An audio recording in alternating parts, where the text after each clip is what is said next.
তৃণমূল ছাত্র পরিষদ তৃণমূল করলে আর্মস নেওয়ার অধিকার আছে, তৃণমূল করলে আর্মস নিয়ে করা অধিকার আছে। ছাড়ুন তো ছাত্র রাজনীতি, ছাত্ররা কোন কলেজে লেখাপড়া হচ্ছে, কোনো স্কুলে লেখাপড়া হচ্ছে? সব মিড ডে মিল চুরি করার ধরনের 1000 কোটি টাকা মিড ডে মিলে স্কেম আসছে, যে কোনো সময় আপনি দেখবেন এদের এগেনস্টে মামলা হচ্ছে। 1000 কোটি টাকা মিড ডে মিলের স্কেম, যত ছাত্র নেই তার থেকে বেশি মিড ডে মিল খাওয়া হচ্ছে। তাহলে এখন বর্তমানে আইনের শাসনের অবস্থা খুব খারাপ। আইনের শাসনই নেই, আইনের শাসন কোথায় আছে? ছাত্র পরিষদের কোনো পদে নেই তো, ক্রিমিনালের মতন প্রশাসন দেখবে। ও যদি ছাত্র পরিষদের কোনো পোর্টফোলিও হোল্ডার হতো তাহলে অবশ্যই আমি কোনো মন্তব্য করতাম।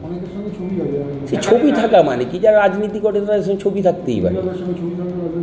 ক্রিমিনাল প্রশ্ন, ছবি তো আর মানে যে নেতা সে তো গিয়ে ওর সঙ্গে ছবি তুলছে না। এরা বরাবরই এইসব সুযোগ সন্ধানী একটা মুডে থাকে, যে নেতা গেল সঙ্গে ছবি তুলে আর সেলফি নিয়ে ছেড়ে দিল বাজারে। এরা এইসব ধান্দায় থাকে। নেতার কিচ্ছু করণীয় নেই, নেতা মানুষের মধ্যে মিশতে চায়, মিশতে হয়, 24 ঘন্টা থাকতে হয়।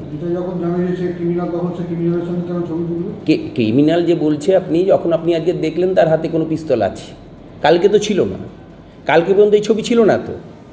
এ তো ছবি তোলার পর সে হাতে নিয়ে এই সেলফি দিচ্ছে। প্রশ্নটা হচ্ছে অবশ্যই খারাপ। আমি বলছি সে ক্রিমিনালের মতন ট্রিটমেন্ট অবশ্যই পাবে প্রশাসনের কাছ থেকে, এবং প্রশাসন যথেষ্ট কঠোর পদক্ষেপ নেবে আমার স্থির বিশ্বাস। বাট যেহেতু ছেলেটি কোনো ছাত্র পরিষদের কোনো পোর্টফোলিও হোল্ডার নয়, সেহেতু আমরা কেন এর দায়িত্ব নিতে যাব? সে যদি সমাজবিরোধী হয়, সমাজবিরোধীর মতন থাকবে, প্রশাসন ব্যবস্থা নেবে।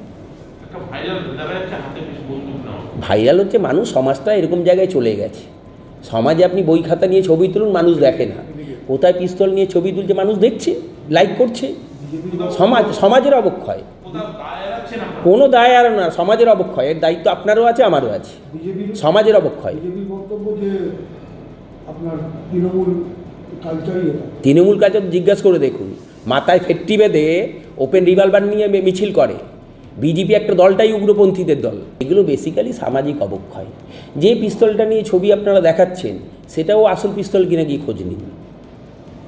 এখন খেলনা বন্দুকও বেরিয়ে গেছে একদম 9mm 7mm মতো, কোনটা আসল কোনটা নকল বুঝবেন না।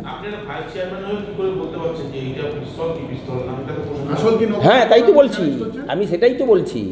এটা আসল না নকল সেটাও দেখার বিষয় আছে।